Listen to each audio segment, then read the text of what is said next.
So my wife likes to call this pepper stew. I call it chili. People will be pissed when you call it chili, and if you look up pepper stew, you get some dish made in a cast iron skillet that looks very unappetizing.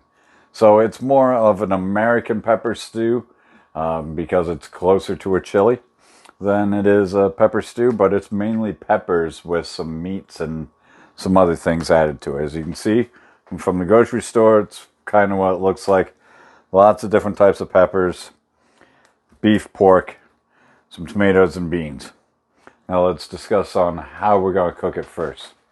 The first thing we want to do is we have to brown both the pork and the hamburger. So I got 2 frying pans out, 1 for each. Not for the reason you think. It's not because I'm concerned about cross-contamination of the pork with the beef. It's just that they cook at different rates. And we're not just cooking the hamburger, we're going to brown it to where each little piece is browned, not just grayed and cooked. So that's why we do it that way.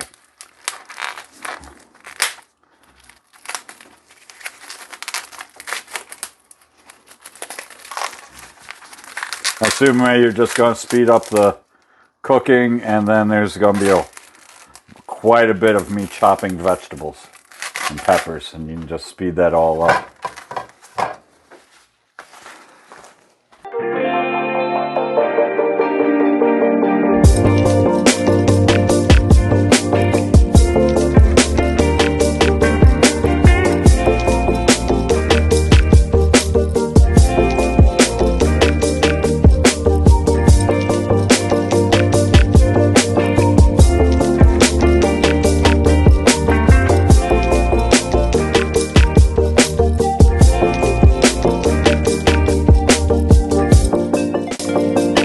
Take our mixed and drained beef and pork mixture, add that to the pan. Beans, yeah, that's I know controversial. Some people don't like beans. Those are really wrong.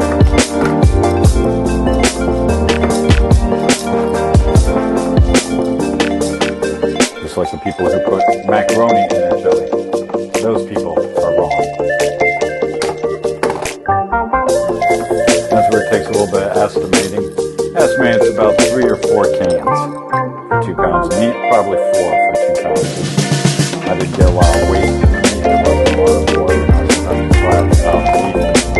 It's almost like no meat.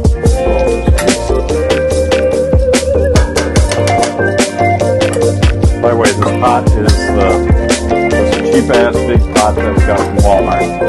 Came in a set, 3 of them for $30. This is about what it looks like with beans and meat. You want to gently fold that all together. It's easier to fold it now before the beans are cooked.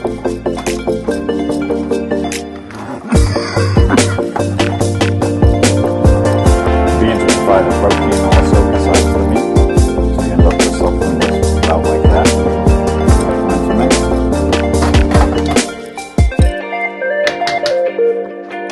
Need more moisture, so now we add a big can of crushed tomatoes. Crushed, I also got stewed tomatoes and peeled and diced, petite diced tomatoes. It's good to have tomatoes of different size in there. It provides for different textures, so it doesn't come out tasting like it's just mechanical.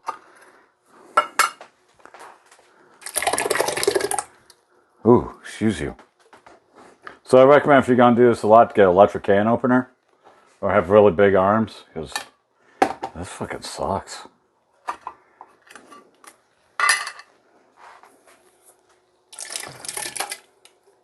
That looks pretty good. You want about that much, because that's going to provide the moisture, and we're going to fill the rest up with peppers to about here. And then the peppers will cook down to about here, and then it will be just absolutely amazing. Now I'm going to start prepping the peppers, and that's going to take a while. So my first tip is that you want to start with all of your peppers grouped together. You want to cut one type of pepper at a time and then move on to the next one. Because if you just switch up and grabbing different peppers, you're going to not fine tune your technique of pepper cutting to get them about the same size. I like to start with the most mild peppers possible. Starting with the most mild peppers and then working your way up the scale, it lets you know when you're cutting through about how it's going to taste, because each pepper you add adds more heat to the overall chili. Sweeter peppers, like the bell peppers, they can be bigger chunks than the spicier peppers at the end. And when I do the spicier peppers, they're smaller, so when you get in a spoon, you don't have just one chunk that's so hot it makes ruins the whole next spoonful. A little bit of red peppers in here, even though they're not any spicier than the rest, they're actually very mild. These are sweet as bell peppers. They just add a little hint of color, and it lets you think that, oh, that's a pepper, that must be spicy, even though it's totally not. It's to add pepper flavor, though. All of these peppers, this many peppers, isn't for the heat. It's to add the pepper flavor. We purposely pull out most of the seeds to get rid of a lot of the heat. So on a pepper, the outer flesh material is what contains all of the pepper flavor. The seeds contain mostly all of the heat of the pepper.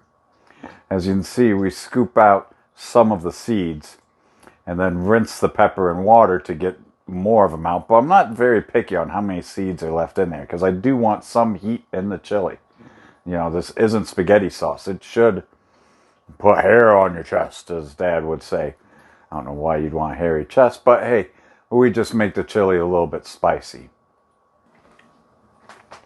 Okay, I mixed everything in here. As you can see, it's all thoroughly mixed. It is a full pot. I put the flame on very low.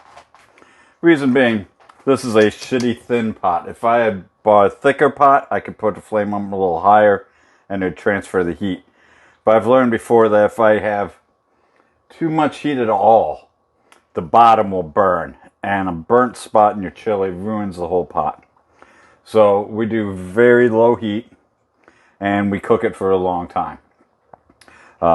Before, if I was using a smaller pot, I'd put it in an extra large one and do a double water boil. I've done that, and that helps prevent it from burning. But the easiest is just do that and stir it often. And you want to just kind of fold from the bottom up, And it takes a sturdy spoon, because until the peppers start to break down and cook down, they become softer, and all this will cook down quite a bit. The moisture will release from the peppers. So until then, we stir it every 10 minutes or so, and we put a lid on it. Okay, it's been a couple hours with me stirring every 15 minutes or so on a very, very low heat so that it doesn't burn. Because if it burns, it's like burnt popcorn, it ruins it all. I had a lid on it for about the first half hour or so until the peppers got wet and started to wilt down. Once that happens, the peppers release the water, like the onions have a lot of water, and I didn't add any moisture. You can see this is what it looks like now. Fully done. Let me get a better scoop. Show you what it looks like scooped up. So there's a scoop of the chili. A couple beans, some meat, and a lot of peppers. Now, to control spiciness, there's a couple things you can do. You can always add sour cream. I would greatly cut the spiciness down of your chili if it ends up being too spicy for you. But we're in Wisconsin, and everyone in Wisconsin likes cheese. So I'll put a little bit on just for a garnish, you know, just make it look, oh, look, there's a little cheese, yay. My favorite way of cutting down spiciness and making it a little thicker, because I like my chili a little thicker than it would be, otherwise I'd have to let this cook for hours and hours and hours, and I like to eat today, is I just grind up some crackers in it. That makes it thicker, and it also does take down the spiciness just a little bit. It seems I added a few too many peppers this time on the spicy peppers, or they were just a little hotter than anticipated. I know that because I've been sampling it as it's been cooking to see if the peppers themselves were done yet.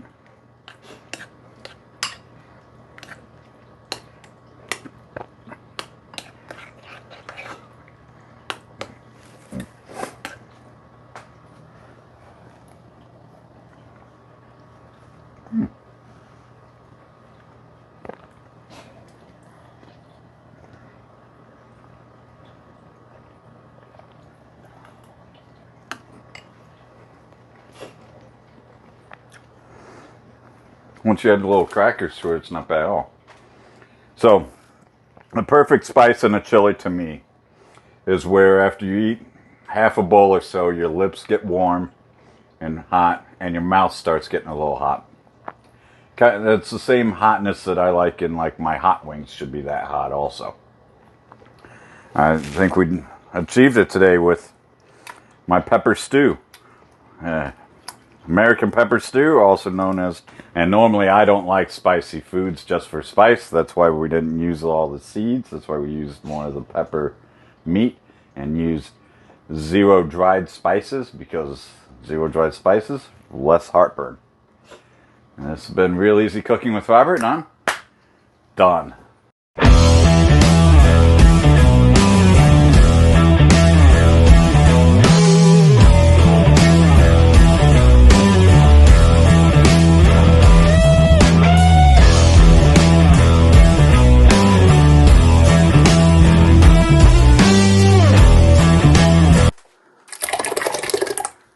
Ooh, excuse you.